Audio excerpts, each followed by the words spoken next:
नमस्कार साथियों, मैं ओम प्रकाश खोजा आप सबका इस वीडियो में हार्दिक स्वागत और अभिनंदन करता हूं। कैसे हैं आप सभी? उम्मीद है सभी एकदम बढ़िया हो, स्वस्थ हो और अच्छे से अपनी एग्जाम की तैयारी कर रहे हैं। अब तो आपकी एग्जाम की तैयारी बड़ी शानदार जबरदस्त चल रही होगी और आप देख रहे हैं सामाजिक विज्ञान में समकालीन भारत सेकंड, जो कि भूगोल विषय की पुस्तक है आपकी। इसका हम वन शॉट रिवीजन कर रहे हैं, यानी कि एक ही घंटे में आपके पूरा का पूरा अध्याय रिवाइज कर रहे हैं, जिसमें हम आज आपके लिए लेकर आए हैं खनिज तथा ऊर्जा संसाधन, जो कि आपके पांचवा पार्ट है। आपने पिछले वीडियोस में आपने बहुत ही अच्छा उनको पसंद किया है। अगर आपको कुछ और ज्यादा चाहिए किसी टाइप की, तो उसको लगातार आप कमेंट सेक्शन में जरूर बताइएगा कि आपको वीडियो कैसा लग रहा है और इसमें आप क्या और ऐड करना चाहते हैं। ठीक है, हम यहाँ पर आपके लिए बहुत ही शानदार क्वेश्चन लेकर आए हैं कक्षा आपके 10th के लिए, जो आपके इस ब्लू प्रिंट पर आधारित है। इसमें हमारा अध्याय क्रमांक है 5, जिसका नाम है खनिज और ऊर्जा संसाधन। यहां से आपको बोर्ड एग्जाम में एक निबंधात्मक सवाल देखने को मिलेगा, जो कि रहने वाला है 4 नंबरों का। यानी कि आपको एक बड़ा आंसर लिखना है, यानी कि एक पूरा निबंध लिखना होता है, बड़ा क्वेश्चन रहने वाला है। अब तक हमने चर्चा की तो यहां पर आपके छोटे छोटे क्वेश्चन थे। दीर्घ उत्तरात्मक था तो वो भी केवल 3 नंबर का था, लेकिन यहां पर आपके सबसे बड़ा क्वेश्चन इस पाठ्य पुस्तक में केवल इसी चैप्टर से आने वाला है, जिसमें आपको भारत के खनिजों से और ऊर्जा संसाधन से रिलेटेड क्वेश्चन पूछा जाएगा। जिसमें आपके सामने पहला सवाल आपके हम चर्चा करेंगे, जो कि खनिज का एक महत्वपूर्ण क्वेश्चन रहने वाला है, जिसमें पूछा है भारत में लौह अयस्क के वितरण का विस्तृत वर्णन कीजिएगा। भारत में आपको लौह अयस्क के वर्णन बताना है कि लौह अयस्क के खनिज क्या है, ये भारत में कहां पर फैला हुआ है। अब ऐसा सवाल आता है तो आपको सीधा इसके सामने लिखा रहेगा कि ये 4 अंक का रहने वाला है। बोर्ड एग्जाम में आपको ऐसा क्वेश्चन आने पर ऐसी बात लिखी हुई मिलेगी आपको। जब ऐसा देखें तो आपको देखना है कि हमें पूछा है भारत में लोहे अयस्क का विस्तृत वर्णन देना है। तब आपको दिमाग में याद आना चाहिए कि हमने पाठ्य पुस्तक में इस लोहा अयस्क के बारे में क्या पढ़ा है। आपने देखा कि भारत में हेमेटाइट, मैग्नेटाइट प्रकार की उच्च गुणवत्ता का लोहा अयस्क पाया जाता है। इस लोहा अयस्क का वितरण भारत में मुख्यतः हम 4 पेटियों के संदर्भ में समझते हैं, जो कि आपकी पुस्तक में लोहा अयस्क के वितरण की 4 प्रमुख पेटियां दे रखी है। फिर आपको लिखना होगा इसमें कि हम यहां पर सबसे पहले लिखेंगे कि भारत में लोहा अयस्क का वितरण 4 पेटियों के माध्यम से समझा जाता है, और उसके बाद में आपको चारों पेटियों के नाम लिखने हैं और फिर एक एक लोहा अयस्क की पेटी का वर्णन देना है। कुछ इस प्रकार से देना है कि भाई लोहा अयस्क भारत का सबसे महत्वपूर्ण धात्विक खनिज है और इससे औद्योगिक विकास की रीढ़ कहते हैं। अब आपको यह तो पता है औद्योगिक विकास की रीढ़ लोहा अयस्क को क्यों कहते हैं। आधुनिक उद्योग में मशीनों की सबसे महत्वपूर्ण भूमिका होती है और मशीनों के जितने भी पार्ट्स बनते हैं, अधिकतर पार्ट्स आपके इस्पात से बनाए जाते हैं। किससे बनते हैं? इस्पात से निर्मित होते हैं, और इस्पात के निर्माण में लोहा अयस्क की आवश्यकता रहती है। इस्पात के लिए लोहा अयस्क एक कच्चे माल का काम करता है। तो यहां पर आपको क्या चाहिए, इसलिए हम कहते हैं कि औद्योगिक विकास की रीढ़ लोहा अयस्क है। और ये आपके लोहा अयस्क के बिना आधुनिक उद्योगों की हम कल्पना भी नहीं कर सकते, क्योंकि जो मशीनों के पार्ट्स बनते हैं वो इसी इस्पात से निर्मित होते हैं। अब भारत में वितरण की बात आती है, तब आपको यहां से लिखना शुरू करना है। अब पहली बात, आपको सामान्य जानकारी में आपको 2 लाइनें यहां पर लिखनी होती है। फिर आगे देखेंगे तो आप कहेंगे कि भाई भारत में लोहे अयस्क की प्रमुख पेटियां देखने को मिलती है, जिसमें आपकी 4 पेटियां हैं।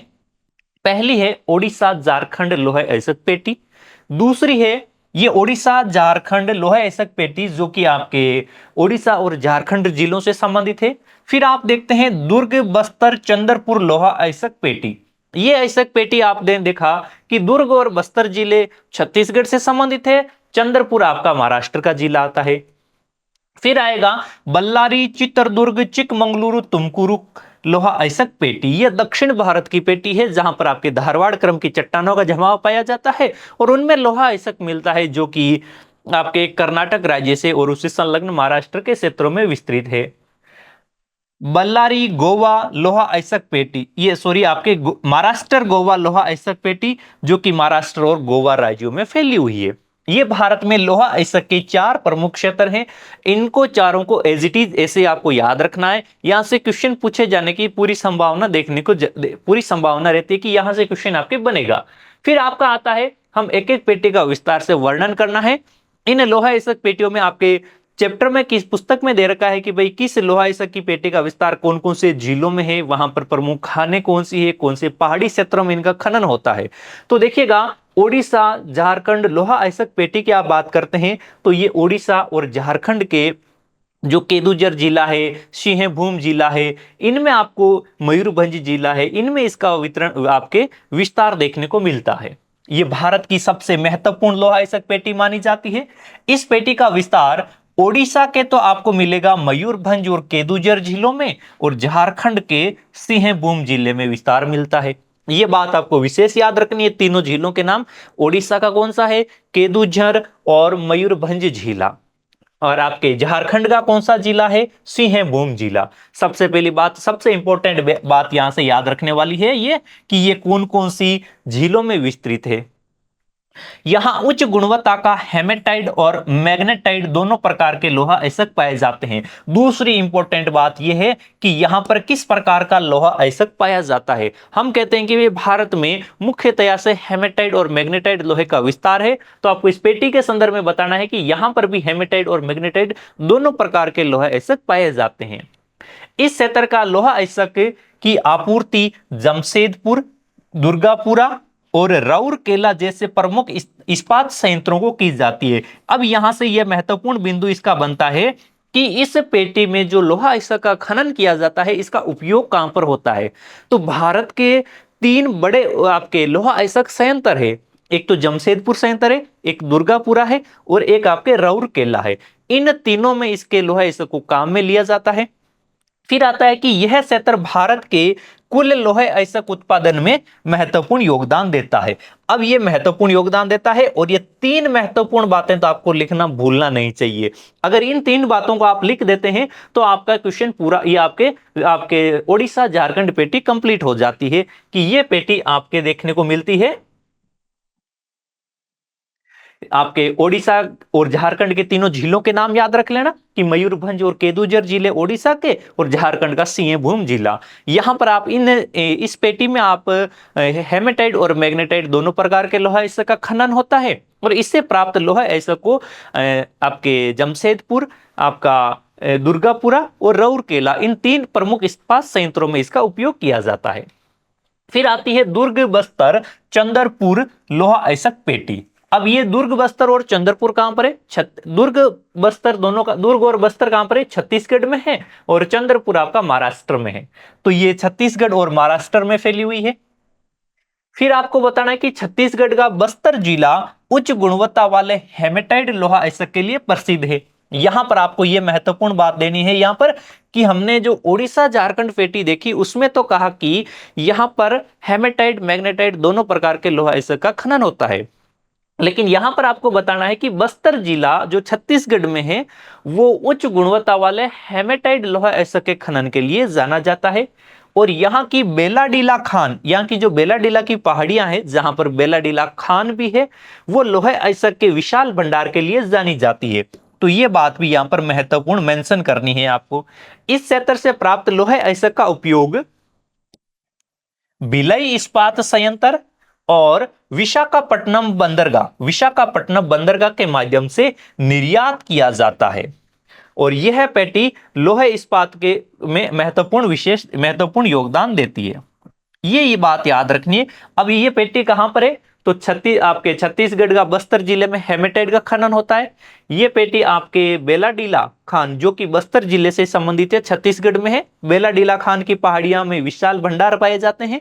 फिर इसका उपयोग कहां पर होता है, तो एक तो इसका भारत में उपयोग होता है, वो किया जाता है भिलाई इस्पात संयंत्र में, और इसका निर्यात भी किया जाता है। निर्यात का अर्थ है कि दूसरे देशों को बेचना।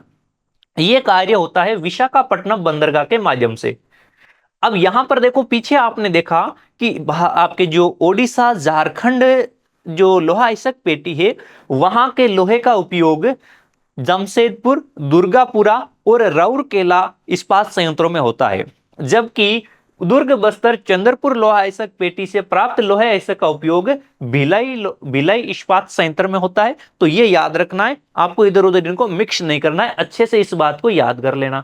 और इसका निर्यात भी किया जाता है विशाखापट्टनम बंदरगाह के माध्यम से। फिर तीसरी पेटी आती है बल्लारी, चित्रदुर्ग, चिकमंगलुरु, तुमकुरु लोहा अयस्क पेटी। बल्लारी, चित्रदुर्ग, चिकमंगलुरु, तुमकुरु लोहा अयस्क पेटी। यह पेटी भारत के कर्नाटक राज्य में स्थित है। राज्य याद रखना कि कौन सा राज्य है, कर्नाटक। इस क्षेत्र में लोहा अयस्क की खादानें व्यापक रूप से फैली हुई है। ऐसी सामान्य सी बात भी लिखनी होती है। इससे निकाला गया लोहा अयस्क मुख्य रूप से निर्यात के लिए प्रसिद्ध है। यहां पर महत्वपूर्ण बात है कि इसका लोहा मुख्य रूप से निर्यात के लिए भेजा जाता है। कर्नाटक में लोहा अयस्क का उपयोग स्थानीय इस्पात उद्योगों में भी किया जाता है। निर्यात के साथ यह बात भी याद रखनी है कि पूरा निर्यात नहीं होता है, स्थानीय स्तर पर जो उद्योग है उनमें भी इसे काम में लिया जाता है। और यह पेटी दक्षिण भारत की सबसे प्रमुख लोहा अयस्क पेटी मानी जाती है। तो इसमें सबसे महत्वपूर्ण बातें आप क्या लिखेंगे, पहली तो ये कर्नाटक राज्य में है, फिर यहां पर आपके निकाला गया लोहा आपके निर्यात के लिए भेज दिया जाता है। केवल यहां पर निर्यात भी नहीं होता है, यहां से आपके जो कर्नाटक के स्थानीय स्तर के लोहा इस्पात उद्योग है वहां पर काम में लेते हैं। भारत के किसी बड़े लोहा इस्पात उद्योग में काम में नहीं लेते हैं। जैसे हम बड़े नाम सुनते हैं भारत में कि भाई जमशेदपुर संयंत्र है, आपके दुर्गापुरा संयंत्र है, राउरकेला है, भिलाई है, ऐसे बड़े संयंत्रों में काम में नहीं लेते हैं। कर्नाटक के स्थानीय स्तर पर भी इसे काम में ले लिया जाता है और यह दक्षिण भारत की सबसे प्रमुख पेटी है।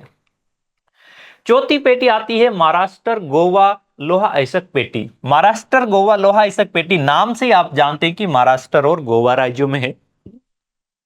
यह पेटी महाराष्ट्र के रत्नागिरी जिले में और गोवा राज्य में फैली है। इस रत्नागिरी को विशेष याद रखना कि महाराष्ट्र के रत्नागिरी जिले में यह पेटी फैली हुई है। रत्नागिरी जिला महाराष्ट्र का एक आता है और गोवा राज्य पूरा आता है जहां पर इसका विस्तार है।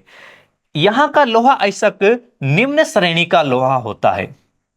यहां का लोहा अयस्क की गुणवत्ता कम होती है, सबसे निम्न क्वालिटी का लोहा निकलता है तो वो महाराष्ट्र गोवा अयस्क पेटी से ही निकाला जाता है। इस क्षेत्र में यह क्षेत्र समुद्र तट के निकट होने के कारण लोहे अयस्क का निर्यात यहां से सरल हो जाता है। यहां से लोहे अयस्क का निर्यात सरल हो जाता है और गोवा लंबे समय तक लोहा अयस्क निर्यात का एक प्रमुख केंद्र रहा है। तो यहां से जो लोहा अयस्क निकाला जाता है तो उसका निर्यात कर दिया जाता है और यहां से गोवा राज्य है वो तटवर्ती है, यहां पर बंदरगाह है और उन बंदरगाहों से निर्यात के लिए समुद्री मार्गों से भेज दिया जाता है। तो इसमें महत्वपूर्ण बातें याद रखना, रत्नागिरी जिला महाराष्ट्र का, यहां पर आपके निम्न श्रेणी का लोहा निकाला जाता है। आपको हर जगह उच्च श्रेणी का नहीं लिखना है, इस पेटी में निम्न श्रेणी का भी निकाला जाता है और यह समुद्र तट के निकट है इसलिए यहां से इसका निर्यात सरल हो जाता है। और गोवा राज्य है वो लंबे समय से लोहा अयस्क के निर्यात का एक प्रमुख केंद्र के रूप में जाना जाता है। बढ़ते हैं फिर आगे। अगला सवाल है मैग्नीज के उपयोग तथा भारत में इसके वितरण का विस्तृत वर्णन दीजिएगा। एक प्रमुख खनिज है मैग्नीज खनिज।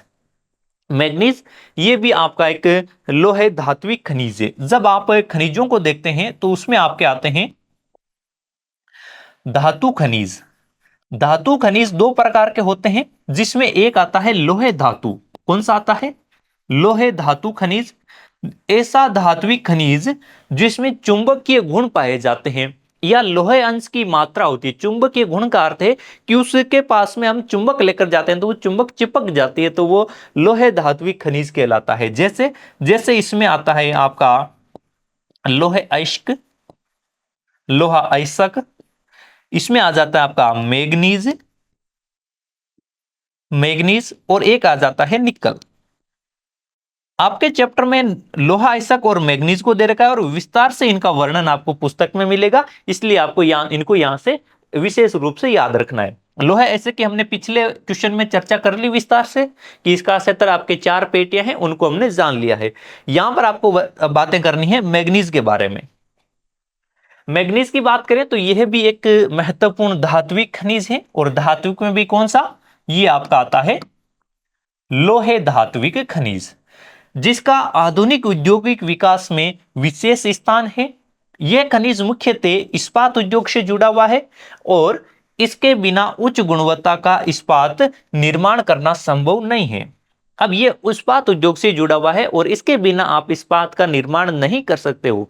आपको लोहा अयस्क के बारे में, लोहा अयस्क का क्वेश्चन हल कर रहे थे तो मैंने आपको बताया कि इस्पात निर्माण के लिए लोहा ऐसा अनिवार्य होता है, उससे इस्पात निर्मित होता है और उसी इस्पात से फिर आपके मशीनों के कल पुर्जे और मशीनों का निर्माण किया जाता है। लेकिन अगर आपको इस्पात बनाना है तो वो केवल अकेले लोहा ऐसा से नहीं बनता है, उसमें आपको मैग्नीज की भी आवश्यकता पड़ती है। जब आप 10 टन 10 टन आप 1 टन लोहा इस्पात आप बनाएंगे, 1 टन इस्पात बनाना है आपको, कितना बनाना है आपको? अगर आपको 1 टन इस्पात बनाना है, इस्पात को इंग्लिश में कहा जाता है स्टील। 1 टन का अर्थ क्या होता है? 1 टन का अर्थ होता है 10 क्विंटल। 10 क्विंटल आपको स्टील बनाना है तो उसके लिए आपको चाहिए केवल 10 किलोग्राम मैग्नीज। मैग्नीज का मिलान करना होता है और ये आपको 10 किलोग्राम मैग्नीज चाहिए होता है। मैग्नीज मिलाने से क्या होता है? अगर आप लोहे आप इस्पात इस्पात बनाते हैं लोहे से, तो उसमें अगर आपने मैग्नीज मिला दिया तो वो उस लोहे को मजबूत बना देगा, यानी कि वो आपका जो इस्पात बनेगा वो ज्यादा मजबूत होगा, ज्यादा कठोर होगा, ज्यादा टिकाऊ होगा और उसमें से अशुद्धियां हटाने का कार्य ये मैग्नीज करता है। इसलिए आपको 10 क्विंटल आपको अगर इस्पात बनाना है तो उसमें आपको 10 किलोग्राम मैग्नीज चाहिए। इसे आप सामान्य सरल शब्दों में कह सकते हैं कि अगर आपको 1 क्विंटल स्टील बनाना है तो उसके लिए केवल 1 किलोग्राम मैग्नीज चाहिए होता है। तो मैग्नीज के उपयोग के बारे में आपको क्वेश्चन में पूछा है कि भाई सबसे पहले तो आपको मैग्नीज के उपयोग क्या क्या है वो लिखने हैं और उसके बाद में भारत में इसका विस्तृत वर्णन बताना है कि भारत के कौन कौन से राज्यों में कहां कहां पर इसके आपके क्षेत्र पाए जाते हैं जहां पर इसका खनन किया जाता है या किया जा सकता है। तो पहले तो आपको 2-4 लाइनें लिखनी है, मैग्नीज क्या है, ये इसका उपयोग सामान्य से कैसे हो सकता है। तो महत्वपूर्ण लोहे धात्विक खनिज है, आपका औद्योगिक विकास में महत्वपूर्ण इसका योगदान होता है और इसके बिना आप उच्च गुणवत्ता का स्टील नहीं बना सकते हैं। मैग्नीज लोहे के साथ मिलकर इस्पात को और मजबूत बनाता है। ये क्या करता है? इस्पात को ज्यादा मजबूत बना देता है, इसको टिकाऊ बनाता है, जंग रोधी बनाता है, यानी कि आपके जंग नहीं लगेगी। आप जो इस्पात के बर्तन देखते हैं स्टील वाले, उनमें जंग नहीं लगती। उसका कारण क्या है कि उसमें मैग्नीज मिलाकर उसको स्टील बना दिया है जो उसकी अशुद्धियों को हटा देता है। जब आप लोहे से उसकी अशुद्धियां हटा देंगे तो उसमें जंग लगने की संभावना न के बराबर हो जाती है। इस कारण मैग्नीज को भी लोहे इस्पात की रीढ़ कहा जाता है। जैसे लोहे ऐसा को रीढ़ कहते हैं उसी प्रकार से मैग्नीज को भी कहते हैं, क्योंकि मैग्नीज के बिना आप इस्पात नहीं बना पाएंगे। अब इस मैग्नीज के उपयोग देखते हैं कि भाई मैग्नीज का उपयोग कहां कहां पर होता है। तो इसके उपयोग देखेंगे तो सबसे पहले आपको मिलेगा इस्पात उद्योग में। हम बार बार बातें कर रहे थे, सबसे पहला उद्योग उपयोग भी आपको यही लिखना है, क्योंकि हमने चर्चाएं की कि भाई इसके बिना तो आप कोई सा भी स्टील बना ही नहीं सकते हैं। तो ये कहां पर होगा कि इस्पात उद्योग में। मैग्नीज का सबसे प्रमुख उद्योग उपयोग, सबसे महत्वपूर्ण और सबसे इंपॉर्टेंट उपयोग आपके इस्पात निर्माण में होता है। अगर आपको 1 टन इस्पात बनाना है, इस्पात का अर्थ होता है स्टील, तो उसके लिए आपको लगभग 10 किलोग्राम मैग्नीज की आवश्यकता होती है, जैसा कि हमने पीछे चर्चा कर ली। यानी कि आपको 1 क्विंटल इस्पात बनाना है तो उसके लिए आपको 1 किलोग्राम मैग्नीज चाहिए। बाकी सामग्री आपको लोहा अयस्क के रूप में काम में ले सकते हैं। यह इस्पात को कठोर, मजबूत और टिकाऊ बना देता है और मैग्नीज इस्पात की अशुद्धियों को दूर करता है। यह लाइन भी आपको लिखना भूलना नहीं है। जब आप इस्पात में इसका उपयोग लिखते हैं तब आपको यह बात तो मेंशन करनी है कि भाई इसे आपके क्या बनता है, आपके 10 किलोग्राम मैग्नीज चाहिए अगर 1 टन इस्पात बनाना है तो, ठीक है। और फिर आपको एक लाइन ये जरूर लिखनी है कि अशुद्धियों को दूर करने के लिए मैग्नीज काम में लिया जाता है, ये इसको टिकाऊ बनाता है, ये स्टील को जंग रोधी बना देता है, मजबूत बना देता है। दूसरा उपयोग आता है रासायनिक औद्योगिक में। जो रासायनिक उद्योग है उनमें भी मैग्नीज को काम में लेते हैं। जैसे इसका उपयोग बहुत से रासायनिक पदार्थों के निर्माण के लिए किया जाता है। जैसे इसका प्रयोग होता है ब्लीचिंग पाउडर बनाने में, पेंट बनाने में। पेंट, ये पहनने वाली पेंट नहीं होती है, जो ये पेंट कलर का किया जाता है, पेंट और वार्निश। इस पेंट और वार्निश के निर्माण में मैग्नीज का उपयोग होता है। यह रसायनों में उत्प्रेरक के रूप में भी प्रयुक्त होता है। उत्प्रेरक क्या होते हैं? आप विज्ञान में पढ़ते हैं कुछ रासायनिक अभिक्रियाएं, जैसे आप हमारे चैनल पर भी देखते हैं, मैं आपको रासायनिक अभिक्रियाएं पढ़ाते हैं, तो उसमें आपको कई बार उत्प्रेरक शब्द सुना होगा कि कोई दो रसायन है उनको आपने मिला दिया। भाई कोई दो रसायन होते हैं, उन दो रसायनों के मिलाने से कोई एक तीसरा नया रसायन बनता है, या कोई एक रसायन है जिसमें कोई दूसरा रसायन मिलाने से वो रसायन टूट कर आपके कोई नया पदार्थ बनाता है, तो वो क्या होती है, एक रासायनिक अभिक्रिया होती है। अब ऐसी रासायनिक अभिक्रियाएं, जैसे आप देखते हैं ना कि भाई हमें दो पदार्थों को मिलाने से नया पदार्थ बनता है, तो वो अभिक्रिया होती है। जैसे हमें इस्पात और मैग्नीज से हम क्या बनाते हैं, स्टील बनाते हैं। इसी प्रकार से आप जब विज्ञान में पढ़ते हैं तो आप जैसे अगर पढ़ते हैं कि भाई Na+Cl बराबर क्या होता है, इससे NaCl बनता है, पढ़ते हैं ना। H2+O2, इससे क्या बनता है, 2H2O बनता है। फिर इसको आप समीकरण को सर एडजस्ट भी करते हैं ना कि भाई 2 2 4 और ये 2 2H2O, इस प्रकार से होता है। तो ये क्या होती है, एक रासायनिक अभिक्रिया होती है। ये रासायनिक अभिक्रियाएं सामान्यतः तो ऐसे हो जाती है। कई बार क्या होता है कि भाई कोई दो रसायन होते हैं जिनको केवल उन दोनों को मिलाने से वो अभिक्रिया चल नहीं पा रही है, वो अभिक्रिया हो नहीं रही है। उस अभिक्रिया को संपन्न करवाने के लिए कोई एक दूसरा पदार्थ मिलाना होता है, तब जाकर वो अभिक्रिया एक्टिव होती है। उस जो हमने दूसरा पदार्थ मिलाते हैं, उस दूसरे पदार्थ को कहा जाता है उत्प्रेरक। और उस उत्प्रेरक को मिलाने से अभिक्रिया केवल शुरू होती है, उसमें आपके अभिक्रिया के जो उत्पाद बनते हैं उसमें उस उत्प्रेरक का कोई रोल नहीं होता है। इसलिए जो कई रासायनिक अभिक्रियाएं होती है उनमें मैग्नीज को एक उत्प्रेरक के रूप में काम में लिया जाता है। ये मैग्नीज उन रासायनिक अभिक्रियाओं को शुरू कर देता है। जैसे हम यहां पर जो ब्लीचिंग पाउडर, पेंट और वार्निश बनाते हैं, इनकी रासायनिक अभिक्रियाओं में तो ये मैग्नीज आता है एक आपके कच्चे माल के रूप में, कि भाई मैग्नीज को काम में लेकर हम पेंट बना रहे हैं, वार्निश बना रहे हैं। एक इनके लिए कच्चा माल है और इससे आप पेंट और वार्निश तैयार माल बनाते हैं। जबकि कुछ रासायनिक क्रियाएं होती है, जो रासायनिक क्रियाएं मैग्नीज मिलाए बिना वो शुरू नहीं हो पाती है। इसलिए जैसे हमारा हमारा होता है ना कि भाई चाय पीनी होती है, सुबह उठते ही क्या करते हैं, चाय पीनी होती है। चाय पीने के बाद में हमारा दैनिक कार्यक्रम शुरू होता है। चाय शरीर में कोई ज्यादा फायदा थोड़ी करती है। हाँ, उसे डॉक्टर बताते हैं कि भाई उससे कुछ नुकसान ही होते हैं, आपको खाली पेट चाय नहीं पीनी चाहिए। तो हम क्या करते हैं, चाय पीते हैं। चाय हमारे लिए क्या है, एक उत्प्रेरक होती है। इसी प्रकार का उत्प्रेरक का कार्य कौन करता है, मैग्नीज। फिर आता है बैटरी उद्योग में। बैटरियां क्या होती है, जो आप बैटरी लेते हैं, जैसे आपके लिए घड़ी के सेल हो जाते हैं, ये भी एक प्रकार की बैटरी होती है। कुछ आपके जो ये ज्यादातर इसका उपयोग होता है शुष्क बैटरियों में, जो आपके घड़ी वाले सेल आते हैं, रिमोट वाले सेल आते हैं, या फिर आपके जो खिलौने गाड़ियां आती है उनके सेल होते हैं। उन सेलों को निर्मित करने में मैग्नीज को काम में लिया जाता है। इसका उपयोग एक तो शुष्क सेल बनाने में, शुष्क सेल और अन्य बैटरियों में। शुष्क सेल कौन सा होता है, जो आपकी घड़ी वाला सेल आता है वो शुष्क सेल होता है। इनका आपके टॉर्च, रेडियो, रिमोट कंट्रोल आदि में प्रयुक्त बैटरियों में मैग्नीज को काम में लिया जाता है। इन सब में ये शुष्क सेल ही काम में आता है। शुष्क सेल या इसे शुष्क बैटरी कहा जाता है।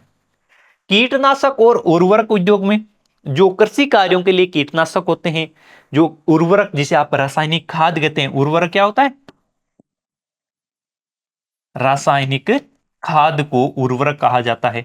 इनके निर्माण में भी मैग्नीज को काम में लिया जाता है। मैग्नीज का उपयोग कुछ कीटनाशकों और उर्वरकों के लिए किया जाता है। इससे आपके कृषि उत्पादन को बढ़ाने में अप्रत्यक्ष रूप से सहायता मिलती है। यानी कि मैग्नीज कृषि उत्पादकों को बढ़ाने में भी प्रत्यक्ष ना ही सही, अप्रत्यक्ष रूप से सहयोग करता है। अन्य उपयोग की बात करेंगे, इसके अलावा ये तो आपके प्रमुख उपयोग हो गए। अन्य उपयोगों में आपका कांच उद्योग है, चमड़ा उद्योग है, रंग और पेंट उद्योग है, इन सब में काम में लिया जाता है। ये तो हो गया मैग्नीज का उपयोग। अब आपको बताना है कि मैग्नीज का भारत में कहां कहां पर वितरण पाया जाता है। ये मैग्नीज भी एक प्रकार का क्या है, लोहे धात्विक खनिज है, और इसका वितरण आपको मिलेगा अधिकतर भारत के दक्षिणी भाग में। मैग्नीज का वितरण भारत के कुछ विशिष्ट राज्यों में केंद्रित है। अधिकांशतः मैग्नीज प्राचीन पठारी क्षेत्रों पर पाया जाता है। अब भारत में प्राचीन पठारी क्षेत्र कहां पर है, जब आप भारत का मानचित्र देखते हैं तो भारत के मानचित्र का आपको सिंपल भौतिक विभाजन याद रखना होता है, जो कि आपने पढ़ रखा है पिछली क्लास में, यानी कि जो कक्षा 9th पढ़ी थी आपने, उस समय भारत का आपने भौतिक विभाजन अच्छे से पढ़ा है। इस भौतिक विभाजन में आपने देखा था कि जो भारत का जो सुदूर उत्तरी भाग है, ये वाला भाग, यहां पर क्या है, हिमालय पर्वतीय क्षेत्र है। हिमालय पर्वतीय क्षेत्र के नीचे चलते हैं तो यहां पर आपको क्या मिलता है, ये आपको मैदानी भूभाग मिलता है। फिर यहां पर इधर असम में ब्रह्मपुत्र वाला ये मैदान, ये पूरा क्या मिलता है, मैदानी भूभाग मिल जाता है, ये मिल जाता है आपको मैदान। फिर यहां पर आपको मिल जाता है राजस्थान गुजरात के सीमावर्ती क्षेत्रों में मरुस्थल, जो पंजाब तक जाता है। फिर यहां पर आपके तटवर्तीय मैदान मिल जाते हैं, ये यहां पर आपको समुद्र तटीय मैदान मिल जाते हैं। और इनके बीच में जो ये त्रिभुजाकार आकृति है, ये क्या है, ये भारत का पठारी क्षेत्र है, जो प्राचीन पठारी क्षेत्र कहलाता है। इस प्राचीन पठारी क्षेत्र के राज्यों में इस मैग्नीज के भंडार पाए जाते हैं। मैग्नीज कहां पर है, इन प्राचीन पठारी क्षेत्रों में इसके भंडार देखने को मिलेंगे। अब यहां पर आप कल्पना कर सकते हैं कि राज्य कौन से आ सकते हैं, कि देखो यहां पर गुजरात का भाग भी आएगा, यहां से मध्य प्रदेश भी आएगा, यहां से आपके छत्तीसगढ़ झारखंड के क्षेत्र जहां पर छोटा नागपुर का पठार है, फिर यहां पर आप उड़ीसा है, या फिर आपके नीचे आएंगे तो आपको झारखंड छत्तीसगढ़ उड़ीसा, फिर आंध्र प्रदेश तेलंगाना, आपके तमिलनाडु कर्नाटक, इन राज्यों में विशेष रूप से मिलेगा। कुछ यहां पर आप राजस्थान में भी आपको मिलेगा, क्योंकि राजस्थान में भी दक्षिणी पूर्वी हाड़ौती का पठारी प्रदेश है। राजस्थान में जो अरावली पर्वतमाला है वहां पर भी आपको जो पठारी भूभाग है, प्राचीन क्रम की धारवाड़ क्रम की या कुड़पा क्रम की चट्टानें वहां पर पाई जाती है, तो उन क्षेत्रों में आपके ये इसके भंडार मिल जाते हैं। तो चलिए देखते हैं कौन कौन से राज्य हैं।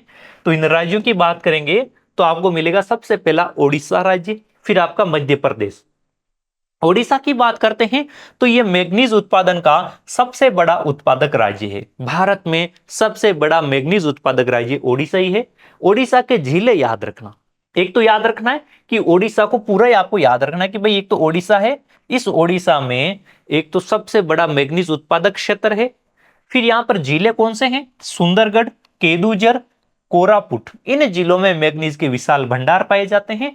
और यहां पर उच्च गुणवत्ता का मैग्नीज है, केवल मात्रा ही ज्यादा नहीं है, आपकी गुणवत्ता भी उच्च है, यानी कि क्वालिटी और क्वांटिटी दोनों ही यहां पर हाई पाई जाती है। यहां पर आपके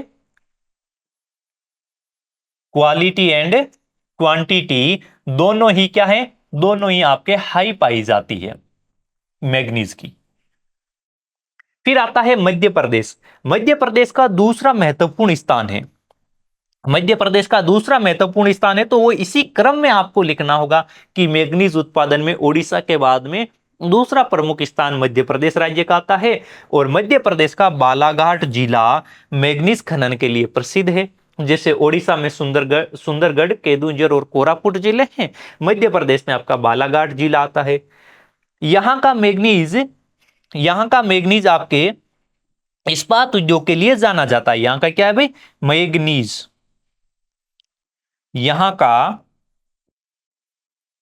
मैग्नीज इस्पात उद्योग के लिए उपयोग में जाना जाता है, यानी कि सीधा उपयोग इसका इस्पात में होता है। तो ये उपयोग वाली लाइन भी याद रखनी कि भाई मध्य प्रदेश की बालाघाट वाले क्षेत्र में जो मैग्नीज निकाला जाता है वो इस्पात उद्योग में काम में लिया जाता है। फिर आता है महाराष्ट्र। महाराष्ट्र में भी मैग्नीज के पर्याप्त भंडार पाए जाते हैं। यहां पर नागपुर और भंडारा जिलों में मुख्य खदानें स्थित है। तो जहां जितने भी ये मैग्नीज के जिले दे रखे हैं आपको, उन जिलों को विशेष याद रखना कि यहां पर कौन से जिले हैं, नागपुर और भंडारा जिले। यहां से प्राप्त मैग्नीज का उपयोग घरेलू उद्योगों में किया जाता है, घरेलू उद्योग में उपयोग होता है। घरेलू उद्योग में आपके लोहे ऐसे का उपयोग कौन सी आपके खनन क्षेत्रों से होता है, जो कर्नाटक वाली खनन पेटी है, लोहा ऐसा की कर्नाटक राज्य वाली खनन पेटी कौन सी, चिकमंगलुरु, चित्रदुर्ग, आपके बल्लारी चित्रदुर्ग चिकमंगलुरु पेटी जो कर्नाटक में है, उसका लोहा ऐसा है, उसको निर्यात भी किया जाता है और कर्नाटक के घरेलू उद्योगों में भी उससे काम में लिया जाता है। ठीक उसी प्रकार से महाराष्ट्र में जो मैग्नीज निकाला जाता है, इसका उपयोग भी घरेलू उद्योगों में किया जाता है। फिर आता है कर्नाटक। कर्नाटक को लिखना बहुत ही महत्वपूर्ण है, क्यों है, क्योंकि कर्नाटक दक्षिण भारत का प्रमुख मैग्नीज उत्पादक राज्य है। लोहे ऐसक की बात आती है तो कर्नाटक वाला क्षेत्र लोहे ऐसक में भी महत्वपूर्ण योगदान देता है, और दक्षिण भारत में मैग्नीज उत्पादन में भी कर्नाटक का महत्वपूर्ण योगदान है। यहां पर वही चित्रदुर्ग, तुमकुरु और बल्लारी जिले मैग्नीज के लिए प्रसिद्ध है, यानी कि जिन क्षेत्रों में लोहा ऐसक मिलता है वहीं पर मैग्नीज भी उनके आसपास मिलता है। तो ये चित्रदुर्ग, तुमकुरु, बल्लारी, ये चिकमंगलुरु, ये पेटियां, तो ये कौन सा क्षेत्र है, लोहा ऐसक के लिए। देखो चित्रदुर्ग, तुमकुरु, बल्लारी, यहां पर क्या हो रहा है, यहां पर आपके मैग्नीज निकाला जाता है। इसी प्रकार से वो जो चित्रदुर्ग है, तुमकुरु है, बल्लारी है, इन क्षेत्रों में आपके आपके लोहा अयस्क भी निकाला जाता है और यहां से प्राप्त मैग्नीज का उपयोग स्थानीय इस्पात उद्योग में होता है।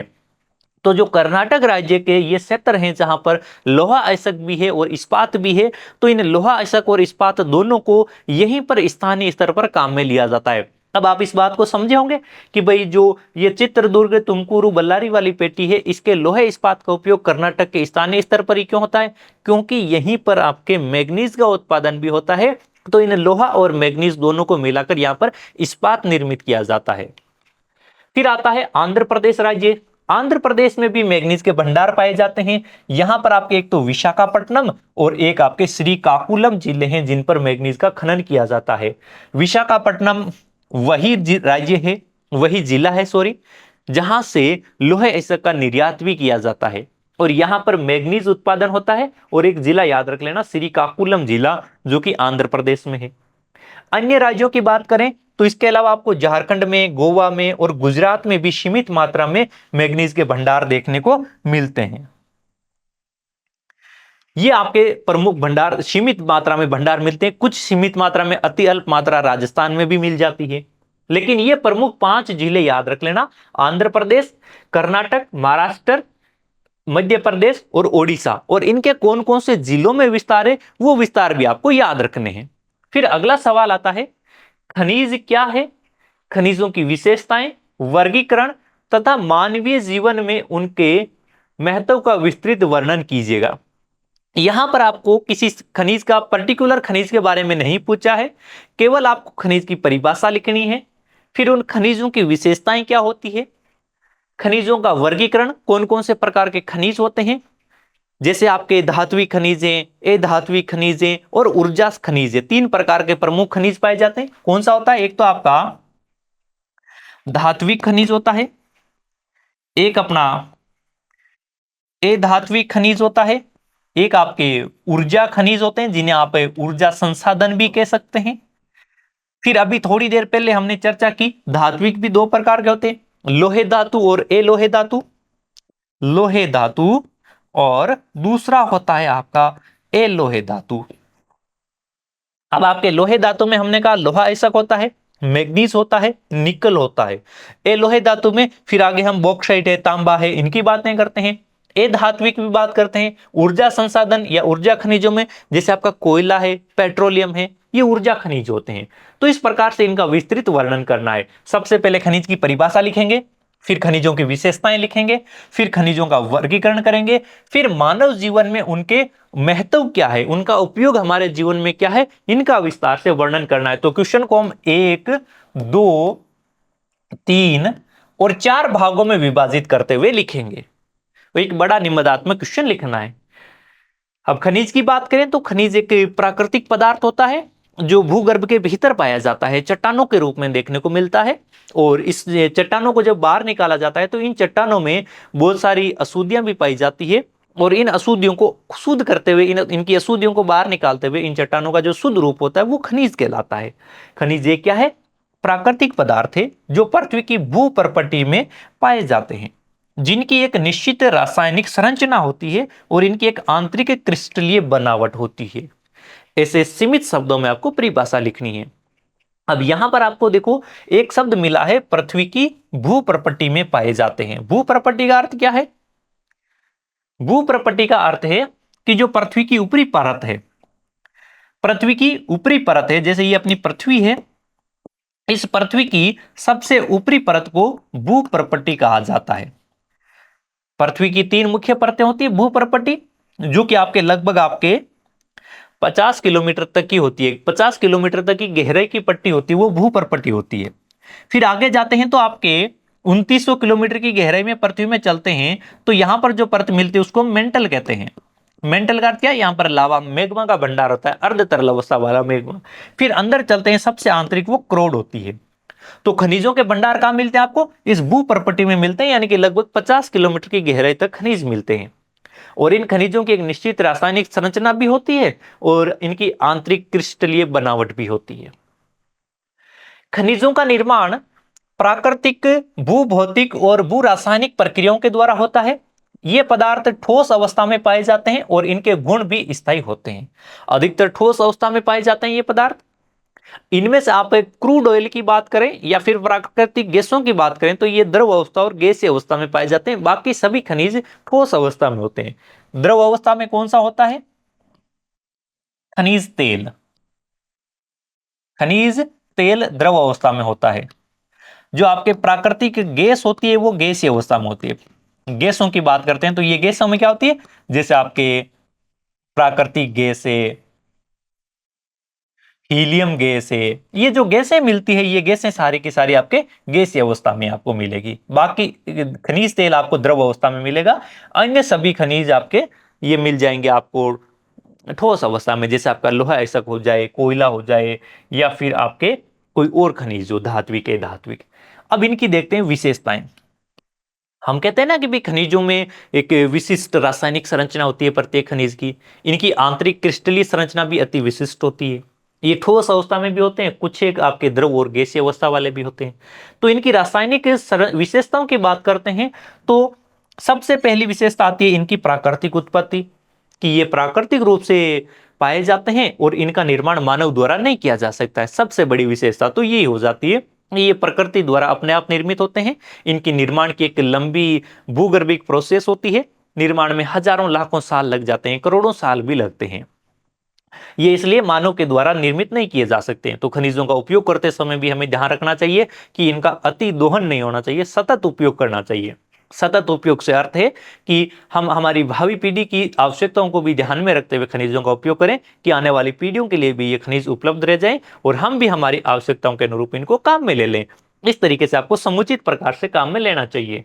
इनकी निश्चित रासायनिक संरचना होती है। प्रत्येक खनिज की एक निश्चित रासायनिक संरचना होती है। जैसे लोहे अयस्क में लोहे तत्व पाए जाते हैं, मैग्नीज में मैग्नीज के तत्व पाए जाते हैं। जे आपका कार्बन आपके जो कोयला होता है तो उसमें कार्बनिक गुण पाए जाते हैं, कार्बन के यौगिक पाए जाते हैं। इस प्रकार से विशिष्ट संरचनाएं होती है। आंतरिक क्रिस्टलीय संरचना, खनिजों के जो आंतरिक भाग है उसमें क्रिस्टलों का विशेष समायोजन पाया जाता है। खनिजों के कणों की आंतरिक संरचना, क्रिस्टल का मतलब क्या होता है? खनिज के कण। कणों की आंतरिक संरचना भी सुव्यवस्थित होती है, जिसे क्रिस्टलीय संरचना कहते हैं। जैसे एक खनिज आता है हीरा, हीरे की क्रिस्टलीय संरचना सबसे मजबूत होती है, इसलिए वो सर्वाधिक कठोर होता है। हीरे की तरह आपके हीरा किसे बनता है? उसमें भी आपके कार्बनिक खनिज होता है। हीरे की तरह एक होता है ग्रेफाइट। ग्रेफाइट की क्रिस्टलीय संरचना थोड़ी ढीली होती है, इसलिए वो कठोर नहीं होता है, मुलायम होता है। चौथा आता है इसके भौतिक गुण। खनिजों में रंग, चमक, कठोरता, घनत्व, पारदर्शिता जैसे भी विशिष्ट भौतिक गुण पाए जाते हैं। यानी कि ये जो आपके रासायनिक संरचना होती है, क्रिस्टलीय संरचना होती है, इनको आप अधिकतर विस्तार पूर्वक बाहर से देख नहीं सकते। इनके आपके रासायनिक परीक्षण करना होता है, तब पता चलता है कि भाई इसमें कैसा रासायनिक संयोजन है, कणों की आंतरिक संरचना कैसी प्रकार की है। तो इनके लिए आपको रासायनिक प्रयोगशाला में जाकर इनकी संरचना देखनी होती है। लेकिन भौतिक गुण वो होते हैं जो हम हाथ में लेने पर देख सकते हैं। जैसे ये आप देख सकते हैं कि ये आपके एकदम काले कलर का है, ये आपका अत्यधिक कठोर है, लेकिन इसको ऐसे जोर लगाई जाती है, टूट सकता है, चटकने वाला गुण है इसमें। तो इस प्रकार के जो बाह्य भौतिक गुण है ये भी प्रत्येक खनिज में अलग अलग होते हैं। जैसे आप हीरा लेते हैं तो हीरे को ऐसे तोड़ नहीं सकते हैं, वहीं आप कांच या ग्रेफाइट लेते हैं तो उसको आप तोड़ सकते हैं। फिर आते हैं ठोस अवस्था। अधिकांश खनिज ठोस अवस्था में पाए जाते हैं और बाकी द्रव अवस्था में कौन सा पाया जाता है? वो आपका कच्चा तेल है, जिसे क्रूड ऑयल कहते हैं, जिसके रिफाइन करने के बाद में डीजल, पेट्रोल इत्यादि भी निकाले जाते हैं। वो आपके तरल अवस्था में होता है। अब चलते हैं खनिजों के वर्गीकरण की ओर। खनिजों को उनके गुणों और उपयोग के आधार पर मुख्यतः 3 वर्गों में विभाजित किया जाता है। इनके गुण, उपयोग इत्यादि के आधार पर 3 भागों में बांटते हैं। सबसे पहले आते हैं धात्विक खनिज। धात्विक खनिज कौन से होते हैं? अब जिनमें धात्विकता के गुण पाए जाते हैं वो धात्विक खनिज होते हैं। जैसे वे खनिज जिनसे धातु प्राप्त की जाती है, ये खनिज आपके उद्योगों के लिए अत्यंत आवश्यक होते हैं। धात्विक खनिजों को भी हम 2 भागों में बांट सकते हैं। अब इनके 2 भाग कौन से होते हैं? पहला तो होता है लोहे धात्विक खनिज और दूसरा होता है अलोहे में। लोहे धात्विक का अर्थ है जिनमें चुंबकीय गुण पाए जाते हैं या फिर लोहे अंश की मात्रा होती है वो लोहे धात्विक होते हैं। जैसे आपका लोहा अयस्क है, मैग्नीज है, निकल है, ये लोहे अयस्क हो जाते हैं, लोहे धात्विक हो जाते हैं। दूसरा ए लोहे खनिज जिनमें लोहे अंश नहीं पाया जाता है या चुंबकीय गुण नहीं होते, जैसे तांबा है, बॉक्साइट है, जस्ता है। ये सारे तांबा, बॉक्साइट और जस्ता धातु तो हैं लेकिन इनमें चुंबकीय गुण नहीं है या लोहे अंश की मात्रा नहीं होती है। तो इनका उपयोग भी आपके इस्पात उद्योग, मशीन निर्माण में, परिवहन साधनों में और औद्योगिक उपकरणों में किया जाता है। जैसे तांबे की बात करते हैं तो इसका इलेक्ट्रॉनिक वायर बनाने में उपयोग किया जाता है, सर्वाधिक उपयोग होता है। ए धात्विक खनिज, फिर आते हैं ए धात्विक खनिज यानी कि धात्विक खनिज और उसके बाद में ए धात्विक खनिज। ए धात्विक खनिज वे खनिज होते हैं जिनसे धातु प्राप्त नहीं की जा सकती। कोई खनिज है जिनसे धातु बना लेंगे तो वो धात्विक हो जाएगा, धातु नहीं बन पाती है तो वो ए धात्विक हो जाता है। ए धात्विक खनिजों के उदाहरण देखें, चूना पत्थर, अब्रक, जिप्सम, नमक। अब आपके पास में नमक है या चूना पत्थर है, इसे आप धातु बना सकते हैं क्या? नहीं बना सकते हैं। नमक से आप खाना बना सकते हैं, चूना पत्थर से आप मकान बना सकते हैं, लेकिन इनसे खाना नहीं बनता, आपके इनसे धातु नहीं बनती है। फिर इन खनिजों का उपयोग सीमेंट उद्योग में, कांच उद्योग में, विद्युत उद्योग में, विनिर्माण उद्योग में, इन सब में इनको काम में लिया जाता है। जैसे आपका निर्माण उद्योग है, निर्माण उद्योग में आपको मकान बनाना है तो चूना पत्थर चाहिए। आपको विद्युत उद्योग, विद्युत उपयोग है तो उसमें भी आपको अब्रक चाहिए होता है। सीमेंट उद्योग में है तो उसमें चूना पत्थर और जिप्सम चाहिए होता है। कांच उद्योग में भी इनमें सिलिका, जैसे सिलिका को काम में लिया जाता है कांच उद्योग में, वो भी एक प्रकार का आपके अधात्विक खनिज है। अब फिर अगला आता है ऊर्जा खनिज 3 नंबर पर।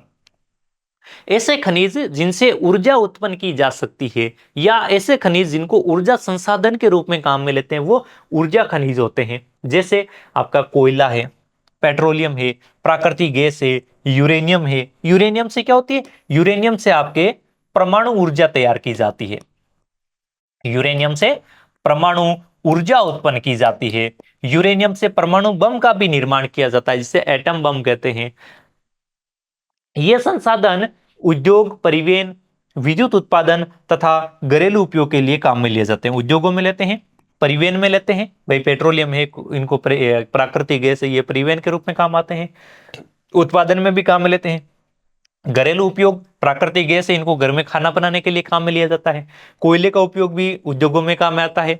परिवहन में भी पहले आयात काम में लिया जाता था, जैसे जो भाप के इंजन चलते थे उसमें कोयला काम में लेते, लेकिन वर्तमान में ट्रेन का इंजन किससे चलता है?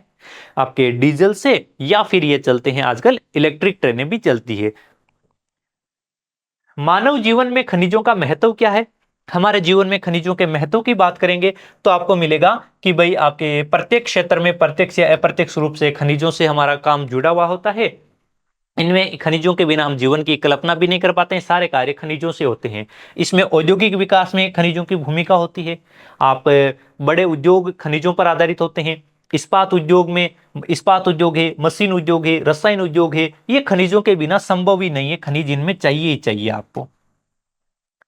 फिर आता है कृषि में महत्व। कृषि कार्यों में भी खनिजों का महत्व होता है। जैसे आपके कृषि उपकरण है, ट्रैक्टर है, आपका रोटावीटर है, या फिर जो आपके सीड ड्रिल है, ये सब बनाए जाते हैं तो इनमें किसी ना किसी धातु या फिर अधातु खनिज को काम में लिया जाता है।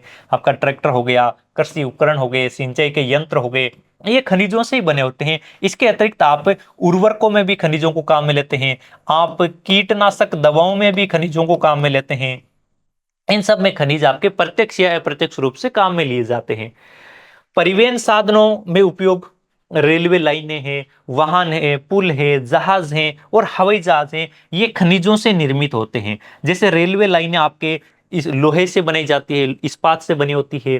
पुल बनाने में भी आपके लोहे के सरिये काम में लेते हैं। वाहनों के निर्माण में इस्पात काम में आता है। जहाज निर्माण में, हवाई जहाज निर्माण में, इन सब में आपके खनिज और आपके मिनरल्स काम में आते हैं। या आपके रेयर अर्थ मटेरियल्स भी इनमें काम में लिए जाते हैं। और फिर इन परिवहन के साधनों को संचालित करने के लिए ऊर्जा खनिजों की आवश्यकता होती है। ऊर्जा उत्पादन में, ऊर्जा उत्पादन के लिए आपको कोयला है, पेट्रोलियम है, प्राकृतिक गैस है, ये प्रमुख खनिज देखने को मिलते हैं और इनसे उद्योग और घरेलू जीवन भी संचालित होता है। आपको, जैसे आपको कोयला है तो ये सीमेंट उद्योग में, लोहा इस्पात उद्योग में कोयले की आवश्यकता होती है। अगर आप विद्युत निर्माण करते हैं तो उसमें विद्युत निर्माण के लिए कोयले की आवश्यकता होती है। आप घरेलू जीवन की बात करें तो घर में खाना बनाने के लिए आपके प्राकृतिक गैस काम में ली जाती है। रोजगार के अवसर, अब खनिज है किसी क्षेत्र में तो वहां पर खनन कार्य होगा, खनिजों का शोधन होगा, खनिजों से उद्योग धंधे संचालित होंगे, तो इन सब में रोजगार के अवसर सर्जित होते हैं। तो खनन, उद्योग, परिवहन, इन क्षेत्रों में लाखों लोगों को रोजगार खनिज के संसाधनों के कारण ही मिल जाता है। राष्ट्रीय अर्थव्यवस्था में योगदान, खनिजों का निर्यात देश को विदेशी मुद्रा प्रदान करता है। जैसे हमने कहा कि भाई विशाखापट्टनम बंदरगाह से लोहे का निर्यात होता है, कर्नाटक राज्य से आपके लोहे का निर्यात होता है, इस्पात का निर्यात आपके इसमें मैग्नीज का भी निर्यात होता है। तो इन सब का निर्यात करते हैं तो देश को विदेशी मुद्रा अर्जित होती है, और जब देश में विदेशी मुद्रा ज्यादा आता है तो हमारी राष्ट्रीय आय, जो राष्ट्रीय मुद्रा है रुपया, ये मजबूत होता है, राष्ट्रीय आय में वृद्धि होती है। इससे दैनिक जीवन में उपयोग, बर्तन बनाने में, आभूषण में, विद्युत उपकरणों में, मोबाइल में, कंप्यूटर में, ये सब सारे के सारे खनिजों से बने होते हैं। यहां तक कि मानव शरीर के लिए आवश्यक कई तत्व भी खनिजों से प्राप्त होते हैं। शरीर में हम कहते हैं ना, कई बार डॉक्टर जाता है तो कहते हैं कि मिनरल्स की कमी हो गई, विटामिन की कमी हो गई, तो वो मिनरल्स की कमी होती है, वो क्या होता है, वो आपके खनिज ही होते हैं। जैसे कहते हैं ना कि भाई किसी में खून की कमी होती है तो कहते हैं भाई इसमें आयरन की कमी हो गई। अब आयरन के लिए क्या होता है, उसको दवाइयों के रूप में उसको आपको आयरन देना होता है।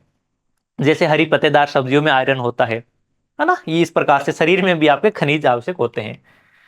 अगला चौथा सवाल है, भारत में कोयले के प्रकार, वितरण और महत्व का विस्तृत वर्णन दीजिएगा। कोयले का प्रकार बताना है कि भाई भारत में कोयला कौन कौन से प्रकार का पाया जाता है, भारत में जो कोयला है इसका वितरण कहां पर है, इसका महत्व क्या है, ये सारी बातें बतानी है। कि यहां पर आपको एक तो भारत में कोयले के प्रकार बताने हैं, इसका वितरण बताना है और एक महत्व बताना है।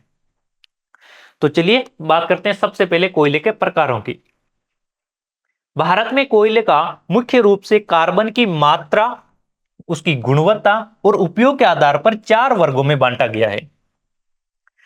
देखो कोयला आपके क्या है, कोयला एक प्रकार का कार्बनिक खनिज है। कोयला क्या है, कार्बनिक खनिज है।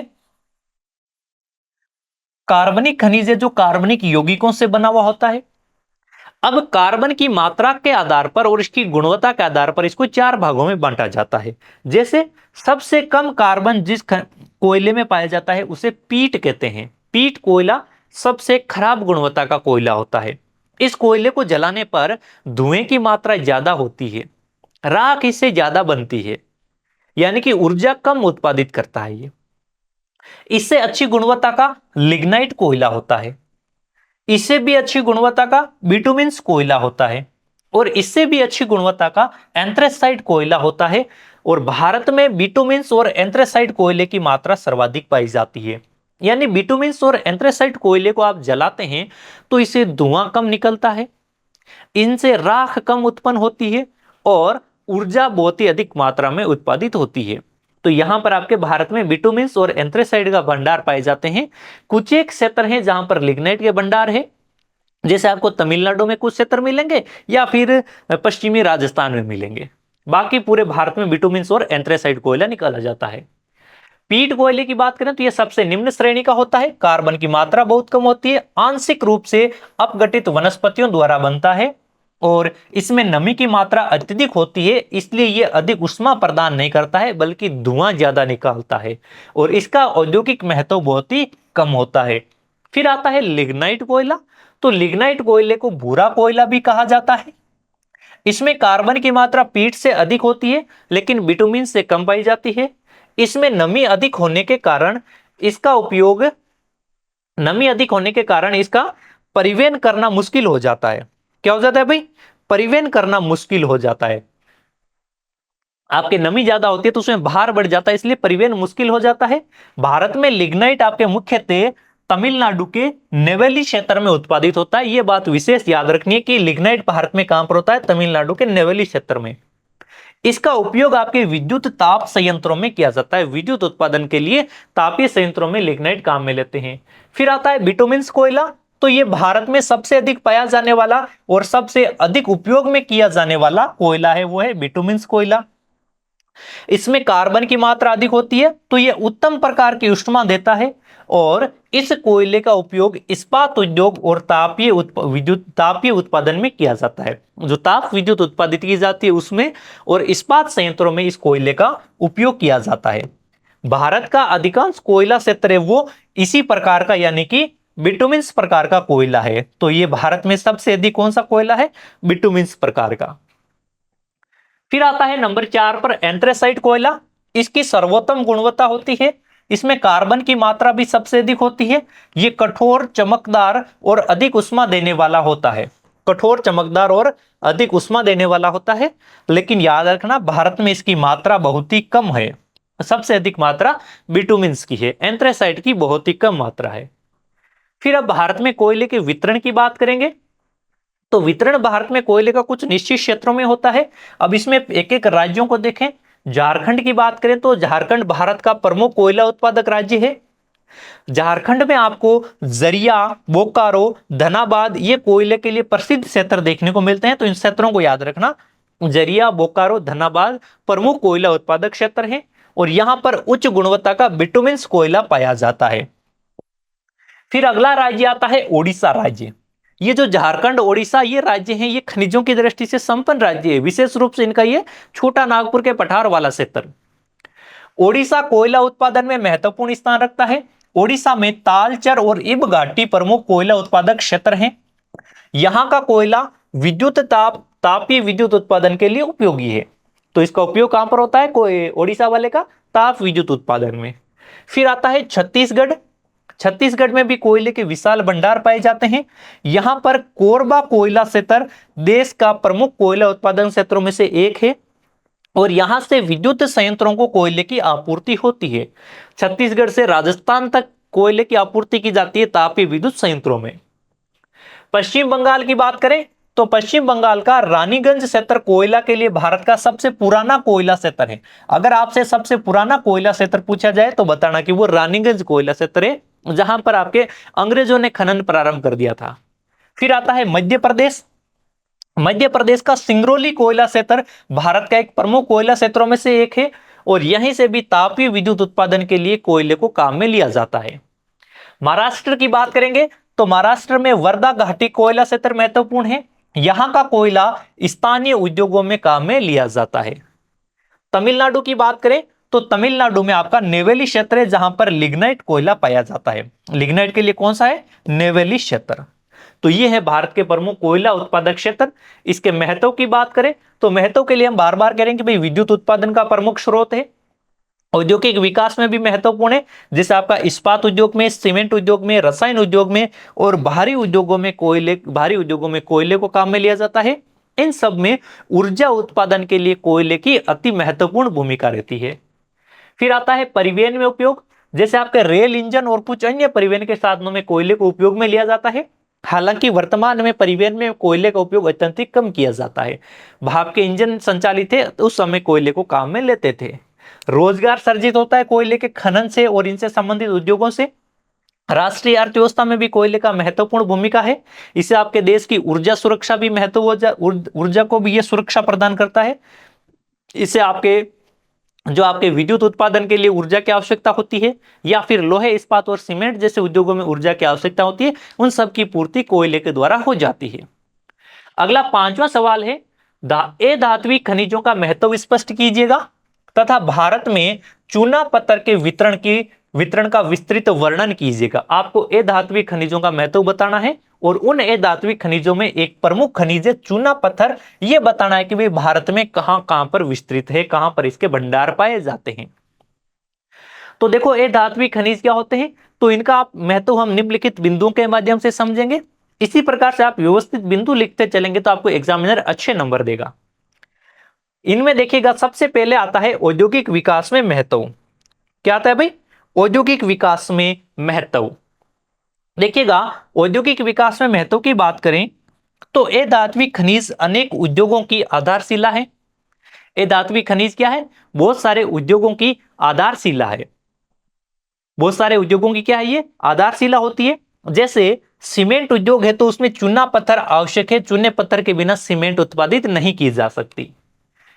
कांच उद्योग है तो उस कांच उद्योग में आपको सिलिका का प्रयोग करना पड़ता है। विद्युत उद्योग है तो इसमें अभ्रक को काम में लिया जाता है। इसमें आप अभ्रक के साथ में आप ये भी लिख सकते हैं कि उसमें एक धात्विक खनिज वो तांबा मिलता है, लेकिन यहां पर आपको बताना है अधात्विक खनिजों का महत्व। निर्माण उद्योग या निर्माण कार्यों की बात करें, निर्माण कार्यों में अधात्विक खनिजों का सबसे बड़ा उपयोग होता है, वो होता है आपका भवन निर्माण में, और निर्माण कार्यों में अधात्विक खनिजों का सबसे बड़ा उपयोग होता है। मकान, सड़क, पुल, बांध, कारखाने आदि के लिए जो अवसंरचनाएं बनाते हैं उनमें पत्थर और सीमेंट का प्रयोग होता है। पत्थर क्या होते हैं?